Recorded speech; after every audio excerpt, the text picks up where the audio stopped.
오늘 함께 묵상하며 나누실 말씀은 신약성경 사도행전 16장 25절에서 34절까지 말씀입니다. 한밤중에 바울과 실라가 기도하고 하나님을 찬송하매 죄수들이 듣더라. 이에 갑자기 큰 지진이 나서 옥터가 움직이고 문이 곧 다 열리며 모든 사람의 매인 것이 다 벗어진지라. 간수가 자다가 깨어 옥문들이 열린 것을 보고 죄수들이 도망한 줄 생각하고 칼을 빼어 자결하려 하거늘 바울이 크게 소리질러 이르되 내 몸을 상하지 말라.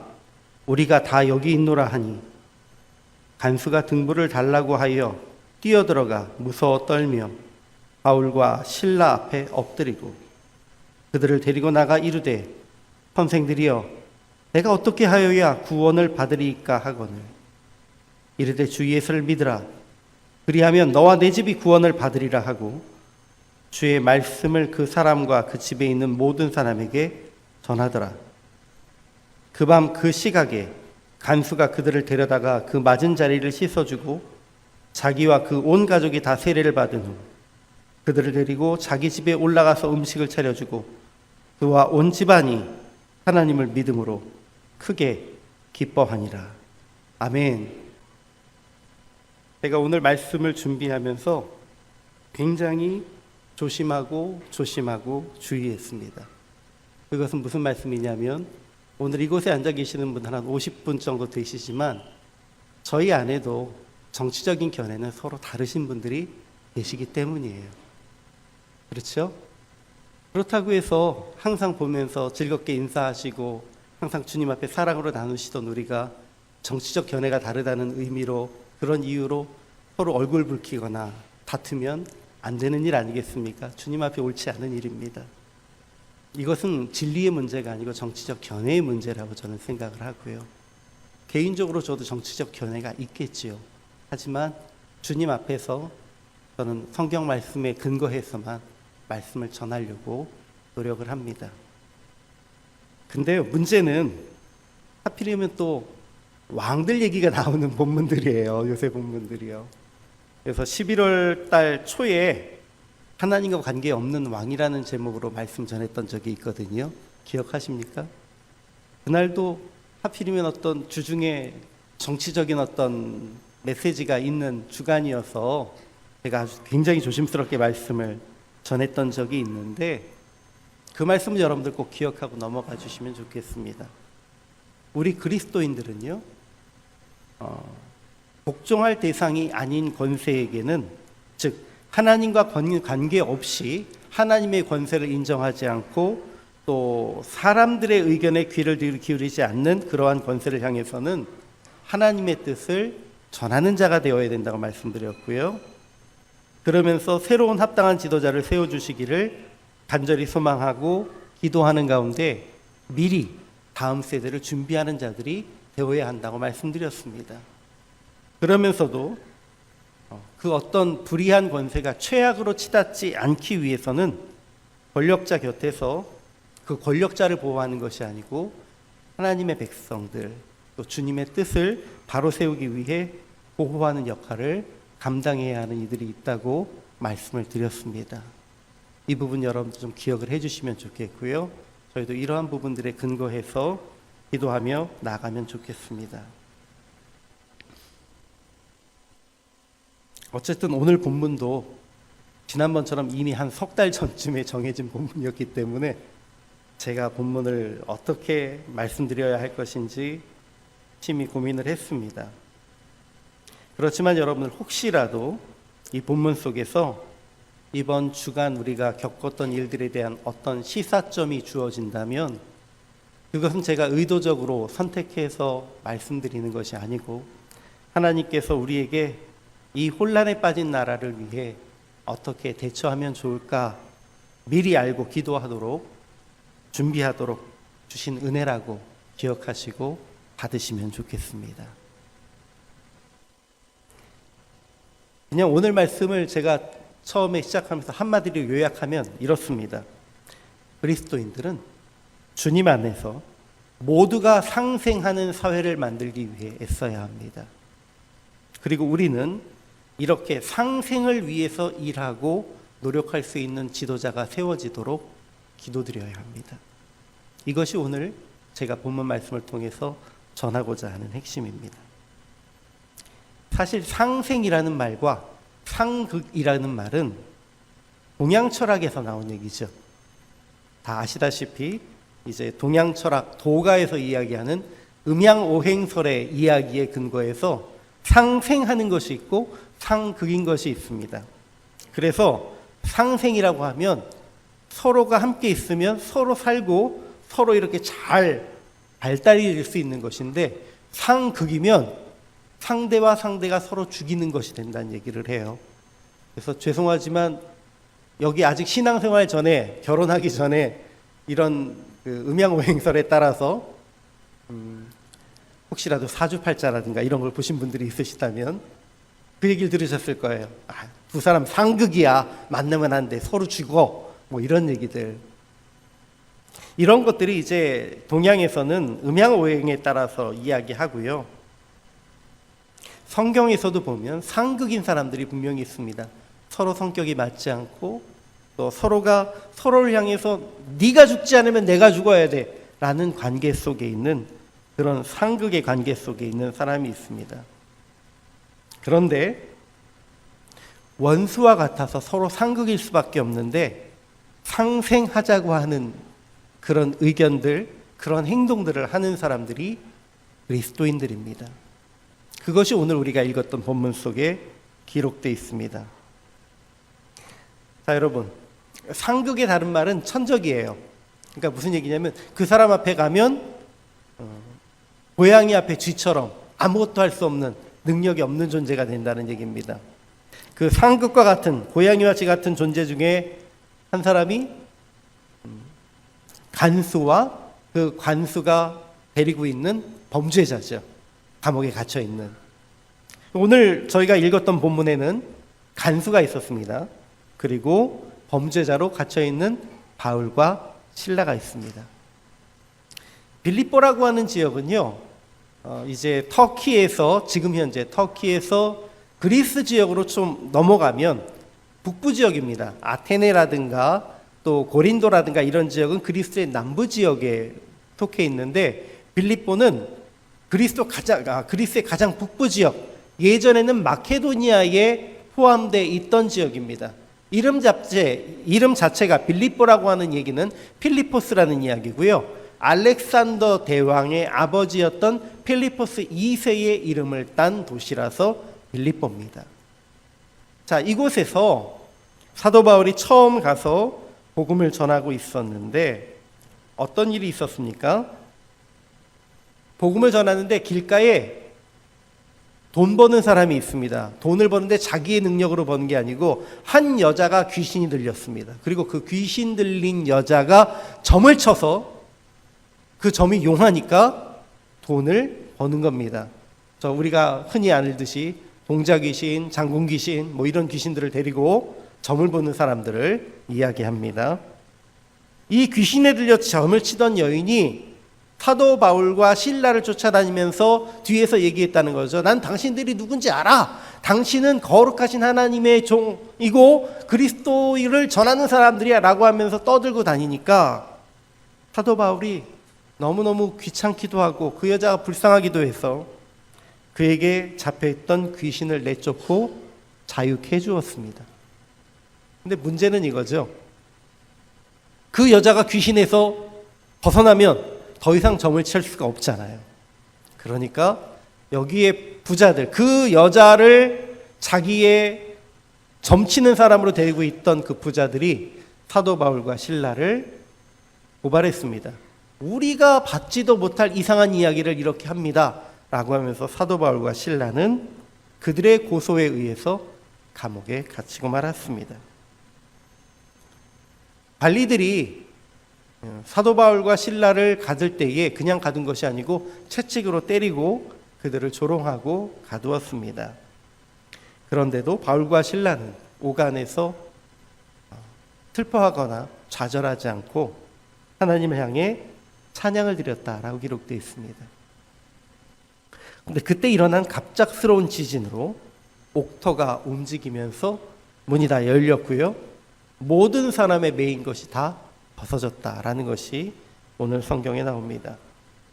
그러면 이 상황이 지진이 일어나고 이 모든 상황을 봤을 때 간수는 거기에 갇혀있던 죄수들이 다 도망간 것이라고 생각하고 에이 내가 죽어야겠다라고 생각하고 자결을 선택하는 겁니다. 근데 오늘 본문에서 저희가 읽었던 곳에서 바울은 그에게 소리를 지릅니다. 내 몸을 상하지 말아라. 우리가 여기에 있다. 근데 여기에서 우리가 주의해서 좀 볼 것이 있습니다. 더 이상 기록이 안 돼 있는 부분이긴 한데요. 만약에 다른 죄수들은 다 도망가고 사도 바울과 실라만 있었으면 우리 여기 있어 죽지 마라 그러면 간수들이 그렇게 두 사람이나 있네 나머지는 도망갔지만 살 수 있겠다 이랬을까요? 그건 아니었을 거예요. 그러니까 저희가 여기서 판단할 수 있는 부분은 성경에 기록되어 있지 않는 여백입니다만 사도 바울과 실라가 옥문이 다 열렸음에도 불구하고 다른 사람들도 동요하지 않도록 그곳에 멈추어 있고 도망치지 않도록 그들을 지켰을 가능성이 높다라는 것입니다.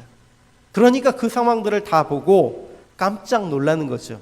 뭐 두 사람이 도망 안 갈 수 있다고 치겠지만 두 사람이 우리가 다 여기 있다 했는데 거길 보니까 죄수들이 도망치지 않고 그 자리에 있었다라는 것입니다. 자, 이러한 일들을 바라보니까 간수가 놀랍잖아요. 고양이와 쥐 같은 간수와 죄인들의 그런 관계라면 도망가야죠. 간수가 죽든 말든 그게 무슨 상관이겠습니까? 도망가면 그만이죠. 근데 도망가지 않고 그곳에 있거든요. 그리고 몸에 손을 대지 말라고 하거든요.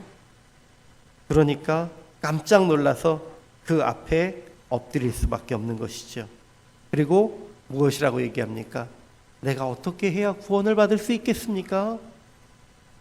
근데 여러분 여기에서 내가 어떻게 해야 구원받을 수 있겠습니까? 라는 것은 영적인 구원을 얘기하는 건 아직 아니에요. 내가 영적으로 어떻게 하면 구원받겠습니까? 라는 얘기보다 제가 잘못했습니다. 대단한 분이신데요. 제가 어떻게 하면 용서받을 수 있을까요? 제가 너무 잘못했는데 제 잘못 어떻게 하면 용서받고 제가 구원받을 수 있겠습니까? 사실은 이런 의미로 보셔야 돼요. 그런데 여기에 대해서 사도 바울이 이야기하는 것이 주 예수를 믿으라. 그러면 너와 내 집이 구원을 받으리라 하면서 사도 바울은 영적인 메시지로 그 방향을 전환시켰다는 것입니다. 그리고 이 영적인 메시지가 전달되면서 우리가 다 알듯이 바울도 살았고 실라도 살았고 그리고 거기 있었던 간수도 살았습니다. 어느 한 사람도 죽지 않고 모두가 살 수 있는 방법을 선택했던 것이 바울과 실라입니다. 자, 그렇다면 우리는 성경 속에서 이 말씀을 어떻게 보아야 하겠습니까? 성경엔 이렇게 서로 죽을 수밖에 없는 상황이지만 서로를 살리는 관계 속에 있는 그런 관계들이 존재한다는 겁니다. 그리고 우리가 계속해서 묵상으로 나누고 있는 다윗이 바로 이렇게 죽이는 관계가 아닌 살리는 관계로서 자기를 죽이려고 그렇게 쫓아다니던 사울과의 관계를 만들어갔다는 것입니다. 여러분, 다음 주 묵상하실 본문에는요 3번을 사람을 살리는 이야기가 등장합니다. 그 중에 2번은 다윗의 사건이고요. 그 중에 1번은 아비가일이 이 일을 하고 있습니다. 다윗의 이야기를 한번 보시죠. 다윗이 2번 누구를 죽일 뻔했습니까? 사울을 죽일 수 있는 기회가 있었습니다. 다윗이 사울을 죽일 수 있는 2번의 기회는 사울이 동굴에서 잠자고 있을 때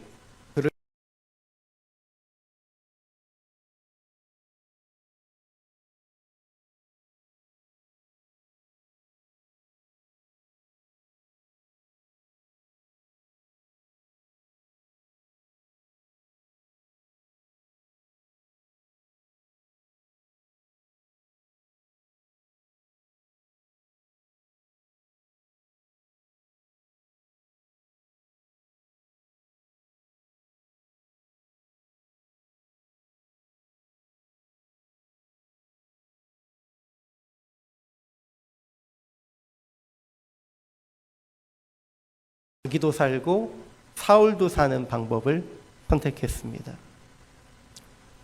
옷깃만 자르든지 그의 창만 가지고 오든지 해서 나중에 저 멀리에서 이야기하죠. 당신이 찾고 있는 다윗이 여기 있습니다. 내가 당신을 죽일 수 있는 기회가 여기 있었습니다. 이 옷깃을 보십시오. 두 번째는 이 창을 보십시오. 그런데 전 당신을 죽이지 않았습니다. 어떻게 하길 원하십니까? 이 두 번의 상황 속에서 사울은 스스로 잘못을 고백하고 회개했습니다. 그리고 다윗에게 내 아들아 라는 표현까지 했습니다. 다만 안타까운 것은요, 사울은 그 순간에 순간적인 돌이킴은 있었어도 완전한 돌이킴은 없었습니다. 즉 완전히 돌이키지 않으면 그는 결국 심판을 면할 수 없다라는 것입니다. 다윗이 또 사람을 죽이러 가는 잘못을 취할 뻔했는데 이번에는 다윗의 두 번째 아내가 되었던 아비가일이 이 일을 막아서는 일도 이번 본문에 나오게 됩니다. 다윗이 그 지역에서 나발이라고 하는 사람의 종들하고 관계가 좋게 지냈습니다. 여러 산적이라든가 또 도적대가 그 나발이 데리고 있는 부하들의 그 양떼를 범하지 못하도록 잘 지켜주면서 좋은 관계를 맺었고요. 그리고 이제 나중에 나발에게 사람을 보내서 우리가 너희랑 좋은 관계를 맺었으니 우리에게 필요한 것을 좀 나눠주지 않겠느냐라고 좋은 말로 했는데, 나발은 다윗에게 다윗이 누구길래 네가 뭔데 나한테 그런 걸 요구하니? 라고 하면서 다윗을 아주 인정하지 않았습니다. 그리고 이 일로 화가 난 다윗이 나발을 죽이러 갈 때에 나발의 부인이었던 아비가일이 자기 남편의 그 어리석은 행동을 바라보고 여러 가지 음식들을 싸고 나와서 다윗에게 갑니다. 내 남편이 좀 불량한 사람입니다. 아내가 자기 남편을 보고 불량하대요. 그러면서 이것을 가지고 가서 용서해 주십시오 라고 얘기하고 싸움을 그치게 합니다. 이것도 역시 상생이죠. 서로 살아가는 것입니다. 근데 결론은 나발은 결국 거기에서 큰 충격을 받았고 내가 잘못했구나라는 것을 알았는지 사색이 되었고 얼마 가지 않아 죽었습니다. 그리고 지혜로운 아비가일이 나중에 다윗의 두 번째 부인이 되었다라는 것이 성경의 기록입니다. 이번 주 정말 죽어야 할 것처럼 아주 악한 사람, 그리고 그 사람을 처단할 수 있는 기회가 있음에도 불구하고 그 기회에 내 손에 피를 묻히지 않고 주님의 뜻에 맡기는 모습, 그리고 이 선택을 통해서 내가 살고 상대방도 살게 하는 상생의 모습, 이것이 이번 주 본문 속에서 드러났던 내용입니다. 여러분, 복음은 절대적으로 살리는 말씀입니다. 믿으십니까? 예수님께서 이 땅에 오셔서 심판에 대한 메시지를 전하기는 하셨지만 그 심판의 메시지를 전하시는 이유는 그러니까 회개하고 돌이키라 라고 하는 말씀입니다. 내가 심판할 거야, 너는 죽을 수밖에 없어 라는 이야기를 하시고자 하는 것이 아니고, 심지어 이건 가정입니다. 죄송합니다. 가룟 유다가 예수님을 팔아버린 후에 제자들 앞에 나와서 내가 잘못했다, 내가 회개한다, 내가 주님을 판 것은 정말 죄인이었다라고 하면서 고백하고 돌아왔다면 하나님은 그도 용서해 주셨을 수 있는 분입니다. 믿으십니까? 그러지 않았으니까 가정이란 게 좀 의미가 없긴 합니다만, 그럼에도 불구하고 하나님은 죽이는 것이 아니고 살리는 것을 목표로 하십니다. 여러분, 인생의 성공과 실패를 살고 죽는 것에 비유하곤 합니다. 여러분들 사는 게 좋으십니까? 죽는 게 좋으십니까? 사는 게 좋죠. 맞습니다. 근데 이제 천국 가려면 죽어야 되는데요. 죽지 않고 천국 가는 게 제일 좋은 건가요? 그러니까 그럼 예수님이 저희가 살아있는 동안에 얼른 오시면 좋겠는데 제가 그건 약속은 못 드리겠습니다만 예수님 곧 오실 줄 믿습니다. 자, 어쨌든 인생의 성공과 실패를 살고 죽는 것으로 이야기하는데 이 살고 죽는 것을 기준으로 얘기할 때 네 가지 종류의 사람이 있습니다. 첫 번째는 나는 살고 타인은 죽게 하는 수를 쓰는 사람입니다. 그런 사람들에겐 어떻게든 내가 사는 게 우선입니다. 다른 이들보다 내가 앞서야 하고 다른 이들보다 내가 많이 소유해 가고 다른 사람은 죽어도 나는 살아야 하는 사람들이 있습니다. 이런 사람을 우리는 이기적인 사람이다 라고 이야기합니다. 두 번째는 내가 죽고 타인이 사는 수를 쓰는 사람들이 있습니다. 내가 죽으면 되지. 내가 희생하면 되지. 내가 여기에서 스스로 죽으면 그만이야 라고 이야기하는 사람들, 이타적인 사람이라고 표현하고 영웅적인 사람이라고 이야기합니다. 예수님은 여기에 속하실 것이고요. 많은 믿음의 지도자들도 여기에 속할 수 있습니다. 그러나 모두가 이렇게 살 수는 없습니다. 왜냐하면 나는 죽어야 하잖아요. 모두가 그렇게 살 수는 없어요. 물론 죽고자 하면 살 것이요 살고자 하면 죽을 것이다 라는 얘기가 있기는 하지만 모두가 자기를 죽고 타인이 살게 하는 방법만을 선택할 수는 없습니다. 세 번째 타입은 뭘까요? 나도 죽고 타인도 죽게 하는 수를 내놓는 사람들이 있습니다. 나도 죽고 타인도 죽게 하는 수를 내놓는 사람들은 어떤 사람일까요?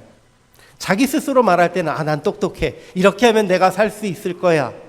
라고 생각하지만 결국은 나도 죽고 타인도 죽게 되는 사람입니다. 우리는 이런 사람들을 미련한 사람이라고 이해하고 이런 사람은 우리가 삶 속에서 반드시 피해야 합니다.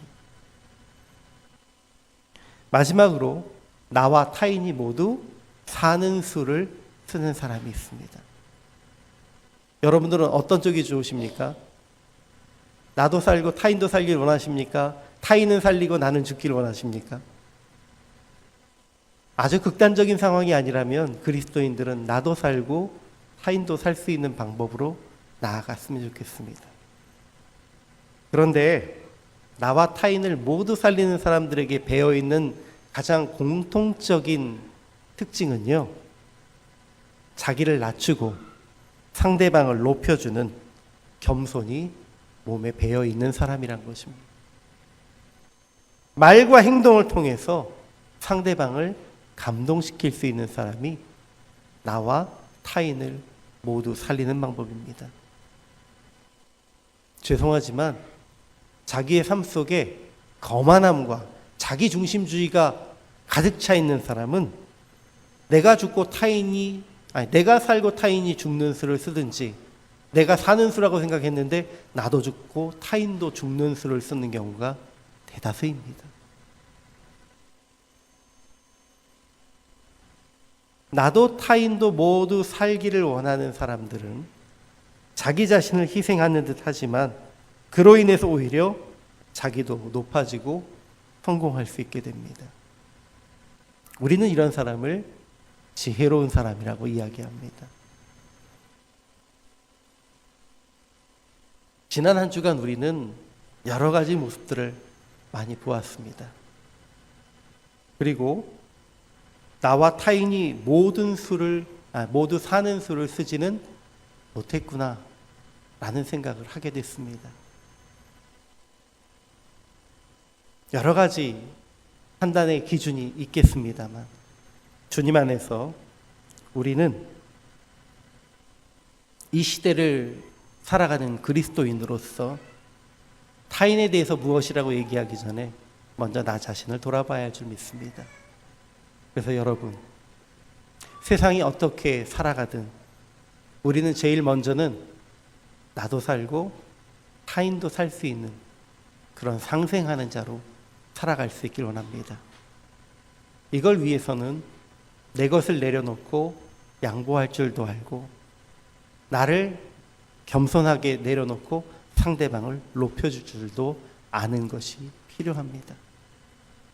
이러한 모습이 우리 가운데에 그리스도인으로서 바로 세워지면, 여러분, 그리스도인들이 이렇게 변화된 삶을 살아가면 지금 우리가 겪고 있는 이런 혼란함은 없어질 줄 믿습니다. 매우 조심스러운 얘기긴 하지만 어쨌든 대한민국은 한동안 굉장히 혼란스러움 속에 빠질 수밖에 없습니다. 어떤 결정이 내려지든 또 어떻게 흘러가든 지금 현재의 지도자의 지도력은 굉장히 큰 타격을 입은 것만큼은 사실입니다. 그래서 우리 그리스도인들이 기도를 드리는 것 외에는 방법이 없습니다. 그리고 이 기도를 드릴 때에 우리 스스로도 주님, 우리가 서로를 살리는 그런 그리스도인의 삶을 살게 하옵소서라고 기도해 주시고요. 또 어쩔 수 없이 세워질 그 다음 지도자도 이제는 주님, 정말로 겸손하게 서로를 인정하고 살리고 높일 수 있는 그런 지도자가 세워질 수 있도록 기도해 주십시오. 그것이 빠른 시간 내에 될 수도 있을 것이고, 아니면 이 일이 잘 봉합이 되어서 이제 임기가 다 끝나고 이루어지는 상황이 될 수도 있을지 모릅니다. 그것은 저희에게 달려있는 부분은 지금은 아닌 것 같습니다. 그러나 기도하셔야 됩니다. 주님 안에서 우리가 이러한 기도를 통해서